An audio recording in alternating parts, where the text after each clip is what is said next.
শেষ ঠিকানা যদি 3.5 হাত মাটি হয়, তাহলে কিসের তো ক্ষমতার দাপট? ভোর 5টায় মৃত্যু, সকাল 6টায় জানিয়ে দেওয়া হবে মাইকে, 8টায় শেষ গোসল করানো হবে, 9টায় তোমাকে নতুন কাপড়ে সাজানো হবে, জোহরের নামাজের পরে তোমার আলিশান বাড়ি থেকে বের করে নিয়ে যাওয়া হবে, 2টায় তোমার জানাজার নামাজ পড়ানো হবে, 2:30টায় তোমাকে কবরে নামিয়ে ফেলা হবে।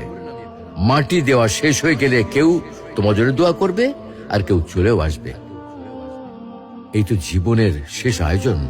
তো কিসের তো অহংকার, কিসের তো ক্ষমতার দাপট? হ্যাঁ, ক্ষমতা কারোর জন্য চিরস্থায়ী নয়। অন্যায় ভাবে কাউকে ঠকালে একদিন ঠিক নিজেকেও ঠকতে হবে, এটাই নিয়ম। হ্যাঁ, এটাই নিয়ম। ভোরের সূর্যোদয়ের আলোতে যে পৃথিবী আলোকিত হয়, সন্ধ্যার সূর্যাস্তে তা আবার হারিয়ে যেত দেখি।